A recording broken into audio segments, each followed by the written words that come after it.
So KY and Helena, I mean, I'm honestly really excited about the fact that you decided to start your Walkie Talkies from an Italian master, Giovanni Anselmo. I mean, I'm sorry, but it's not about being nationalist here, but like it's an artist that I truly, truly love. And a very minimal, but extremely meaningful piece. Would you like to start introducing it? Well, for me, I think I'm always very drawn to works that are very simple but yet very powerful. Obviously, when I saw the work, I mean, you have to understand that it's really talking about things that are very universal, right?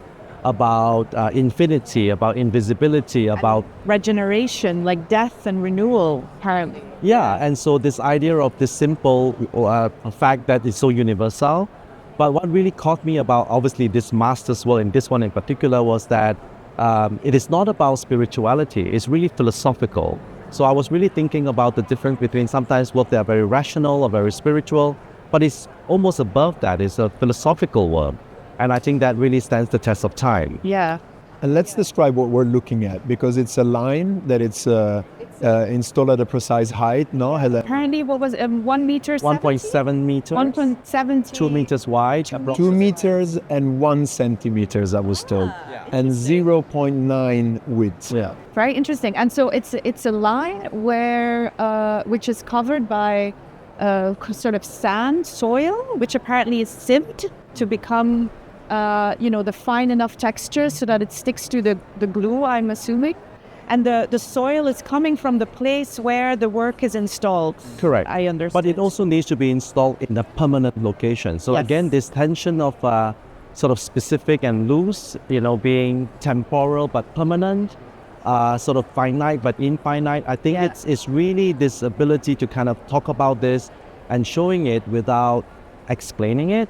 And I think works like that are ones that are really attractive to me, Yeah, I mean, to me, this is a work that we could end up, I mean, the title is Linea Terra, no? You could end up talking and referring to a horizon, to the edge of an earth, to the height of a person. It could be a self-portrait. There's so much that could be projected. I mean, it's also, the circle, we come from dust, we turn back into dust. So I think that's really there. And there's a sort of, environmental undertone in there, which I think definitely today is like incredibly relevant, I read that the artist was very struck when there was a moment in the sunrise where the sun sort of made his shadows invisible, and this was this idea of being invisible in this horizon. And the fact that the relationship that you have with the horizon changes in time and perspective, because the more closer you get to it, the more, the height becomes referring to your personal height, but when you're at a distance, it becomes a trace that defines maybe the height also of a whole wall, in a sense. And I personally am quite seduced by the fact that the edges are not sharp, and they fade away. No? I really think that's one of the most strongest aspects of this work, actually. That is not concluded, Huh? It's not concluded. Yes, exactly. Intentionally, no? Yes. And I was speaking to the galleries before, and they were mentioning how much Anselmo was always looking at this edge towards a future, towards like something positive, not necessarily something that could be, the edge also of a life. I think I'm a collector, so something about the collectibility of a work is super important. I mean, I think some people might find this work very challenging. I find this work very freeing, because it's so collectible in the sense it stands the test of time. It's very sustainable. I mean, it's not a topic that maybe was at the thought of the mind of the artist then, but I think it shows the power of the work that they're talking about sustainability today, and this is a very sustainable artwork. Yeah. It's made on site. Although we have to invite someone from the estate to come and install it. Well, I think that's also the practice of this idea of control and freedom, right? So there's a lot of freedom in it, but there's a strict protocol to it. So how do you find this freedom within this protocol is again part of this idea of this tension that exists in this particular work. And I think when we talk about tension and power dynamics, I think we can start moving to the next piece. And here we are at Silvia Covalli, an amazing gallery from London and Piraeus and Greece, where you decided to choose once again a very small and minimal intervention, which is this incredible piece here on the desk. The anti-lady bell, which is this beautiful little sculpture, which is also an actual bell. I mean, I was really charmed by it. I mean, I saw it first on the image, and then in real life, and it was even better. It's a little bell, and it presents the body of Queen Elizabeth I with a chopped off head, but then the head is hanging inside the bell, which I think is so smart. And it's by the artist Sissel Meineke Hansen, who's a Danish artist based in Copenhagen right now.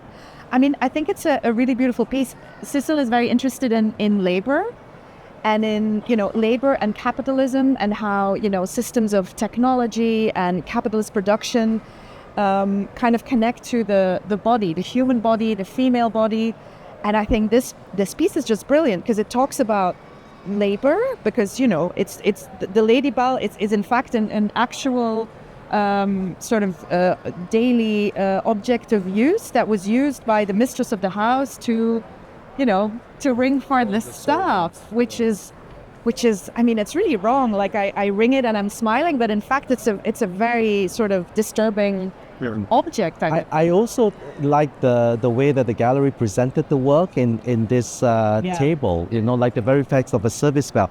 I mean, when I was kind of playing with the work, I mean, this gesture alone feels very wrong. It's wrong, yeah. It's almost like a power dynamic. It's like I have power now, I have a bell suddenly with this simple gesture. And I like works that not only talks about it, but you feel it.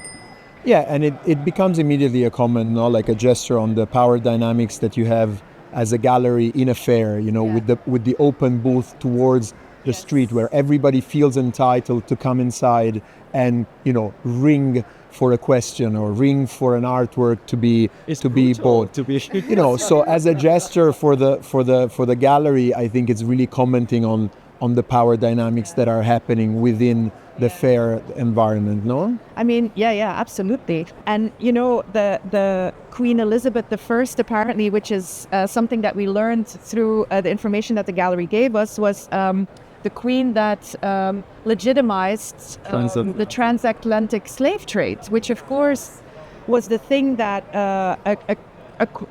through the transatlantic slave trade, so much wealth was accumulated.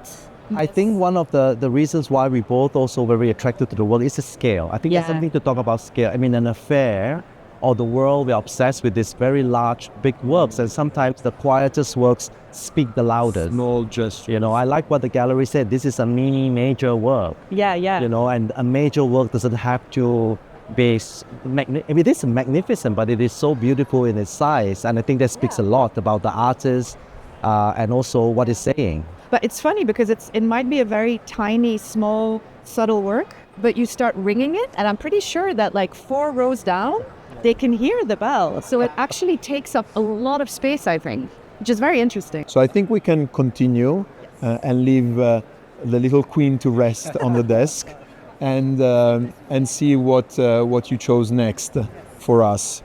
We come to the beautiful piece of Monia Benhamouda that you picked as a third chapter of your journey into the fair. Monia is an artist that she's Italian, but she's Tunisian as well. Her father is Tunisian, a very important calligrapher, and the mother is Italian. So her work is a constant negotiation between these two identities, right?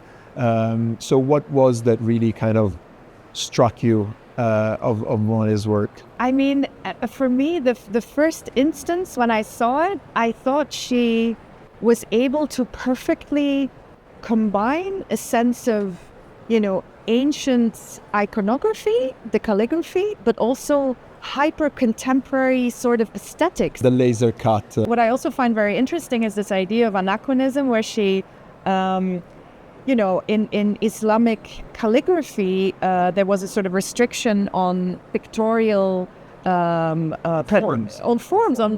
pictorial presentation. So which of course was the reason why they have these beautiful geometric art, because that was the only thing that they were allowed, abstraction that they were allowed to do. But then she kind of, subverts this tradition and sneaks in, smuggles in these, like a hand and these other, more pictorial forms. So I think that's very interesting. But I think what really elevated this work even further was the fact of the spices. Yeah. To overlay this idea of throwing the spices. This spice, actually, turmeric is a healing spice. It actually is used for a lot of healing. And so to add this element of the spices on top of the work sort of maybe gave it a life, that's beyond the static, Yeah. And actually, we've seen presentations where the spices were staining the entire gallery.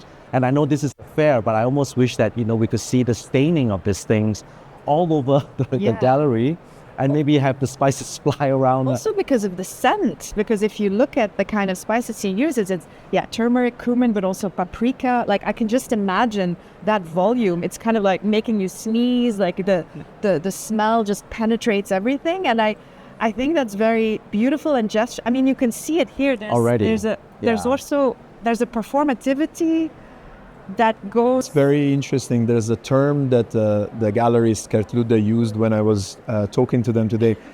The way she uses spices is almost like casting a spell, like really working in a sort of a magical ritual towards an existing form. And let's not forget, it's a very beautiful work. I mean, sometimes, again, I guess a collector, you want to have practices that are, of course, very meaningful, but it also needs to look very beautiful. And there's no doubt this is a very beautiful artwork with all these powerful narratives behind it, but it is very beautiful. I must say, I cannot praise more the courage of this gallery to start really cheering and working with a very young Italian artist since the very early days. I mean, I remember acquiring a sculpture like this for the collection of the Frac Bretagne when I had the privilege to be part of the acquisition committee in the very early days of the beginning of their relationship. But now she's an artist she's nominated to the Maxi Bulgari Prize in Rome, which is the most important and prestigious award in Italy. She had a recognition at the fair with the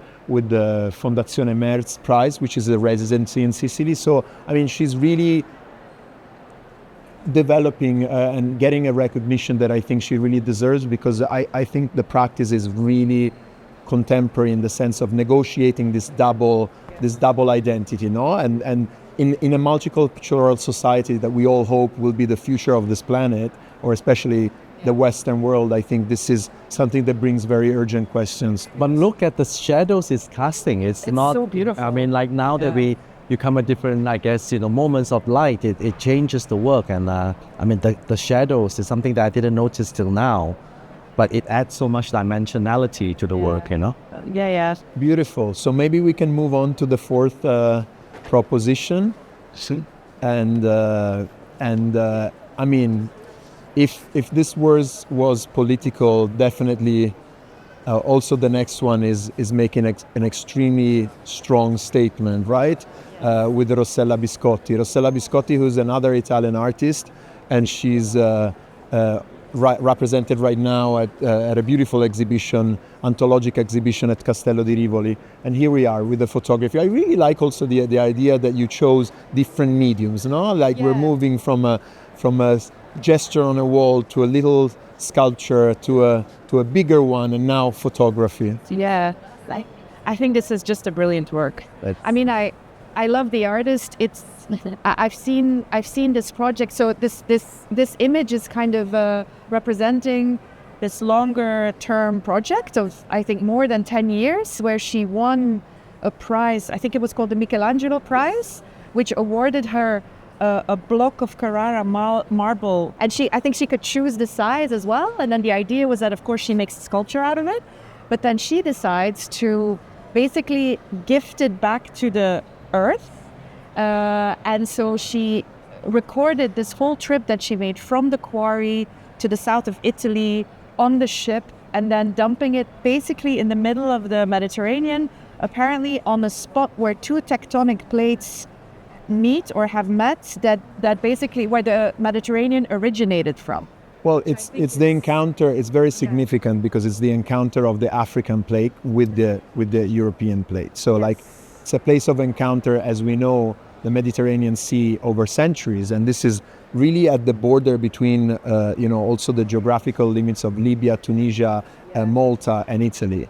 And it's a body of water that, unfortunately, we know is being currently, since years, the theater of hopes, but also of, unfortunately, of major tragedies with the loss of lives of migrants, right? Yeah. And so in that sense, it feels like a monument. It feels like a monument to the sea, but also to all of these lives that were lost, of people, migrants trying to cross the Mediterranean, coming into Europe. But it's also, this particular moment, in the image, like as a photograph, obviously it refers to all of these meanings and the vastness of the project, but this specific photograph I also think is incredibly beautiful. It's such a dynamic moment. I think all of this message, but what really, I've known Rosella as a person for so many years, but this gesture of getting a prize and then returning it to the origin, this big gesture alone, obviously produced a very beautiful and meaningful work, but that decision to return a prize back to where it came from. Yeah. It's such a beautiful and meaningful gesture that I think maybe we need to think about that as a world. Yes, we are creating artworks, we are getting all this, but what are we doing? And I think she's really showing us what we can do. But you called it a monument, which I completely agree with. But in a way, it's also an anti-monument. The idea that in order to create a monument, you don't necessarily, as an artist, need to sculpt the marble. It's a performative work. In my opinion, it is a completely performative work. The work is the taking out of the marble, the trip, releasing it into the Mediterranean. We should mention that this is the only photographic work that comes from this incredible journey and incredible project. But actually, there's maps, there is sonic interventions, there is performance. So there's this project really generated a whole body of work. Let's move forward to the last presentation, which, interestingly enough, connects to the idea of performance, right? How do you think that time-based media can be presented in a fair? Because this is always a big challenge, no? On many ways, on the side of being less commercial, of course, but also on the side of simply really finding the moment and the time and the way to engage the audience in a fair context. I think it's incredibly, incredibly hard. We were walking to you just now. There was a performance happening, and it very, very easily becomes spectacularized. So I'm not fully 100% certain if it is actually possible. I do think for performance and for live works and time-based works to work, there does need to be a certain element of focus, I think, which is very hard in a context like this. But the work that we're going to now, which is a performative work, I think they kind of succeeded. And we wanted to celebrate that. I think, the fair conditions are obviously very tough, but I think we should not stop trying. A lot of times I go to fairs and performative pieces, yes, can become a bit spectacular, a bit tacky even, but I think it needs to be continued, Yeah, absolutely. I think it's an important addition, and I applaud, curators, artists, galleries that do it. They don't always get it right, but sometimes it's the one that makes a fair. It gives the fair the particular soul or aliveness that sometimes can be missing in some fair. So here we are. So what are we looking at?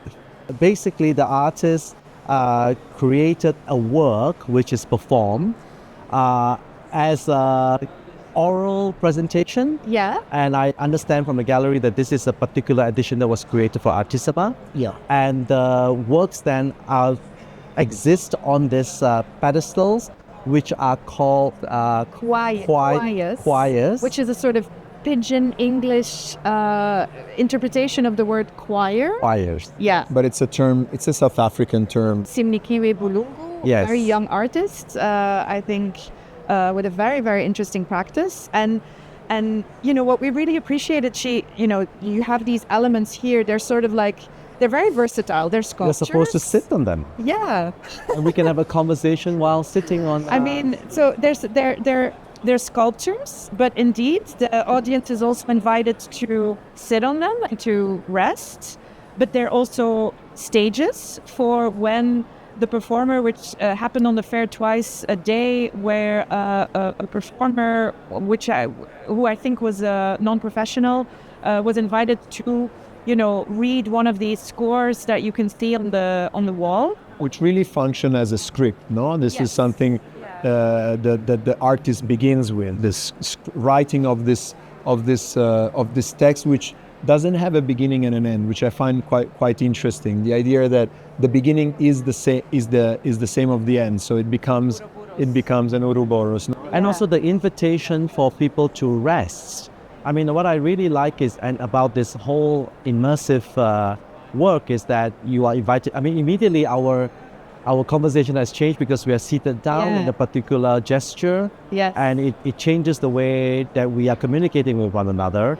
And these choirs also had this color effect that is there, but not so obvious, which is showing this idea of gentleness. Not everything has to be so obvious immediately. In fact, I saw that actually the pieces of paper, they're lilac, they're not even white actually.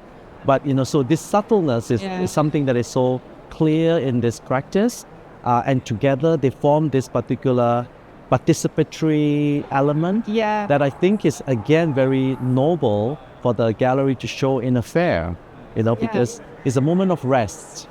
Yeah, and that's quite bold, I feel. And so there's a performativity, but it's a very sort of quiet one.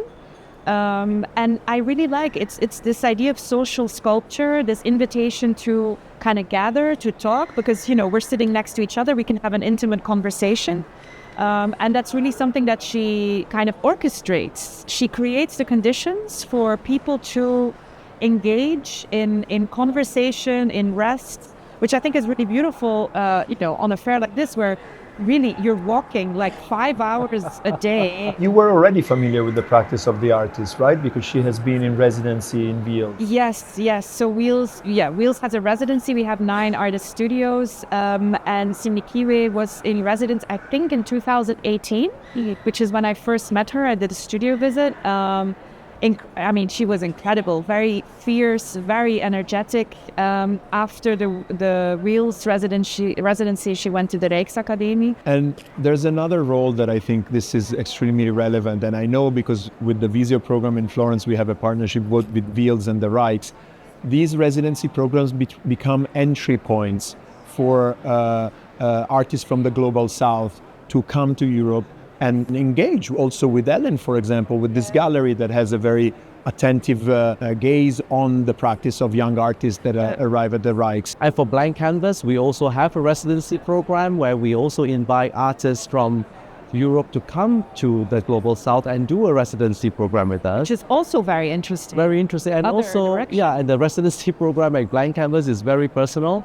The artist in residence lives in my home. So they don't only get a house, the key to my home. We have coffee together in the morning. We have conversations. They live our lives, and that's very rewarding because, example, we have our first artist in residence from Hong Kong, Trevor Young, who's now representing Hong Kong at the Venice Biennale. And a lot of his work there, he said, was inspired by his time with us in Penang. And fortunately enough, Helena, it's not only for artists, but it's also for curators. I heard. So maybe the next could be us. Yeah.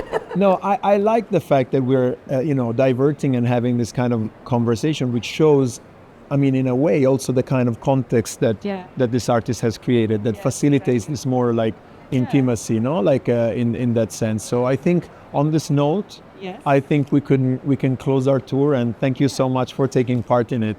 Thank you for the invitation.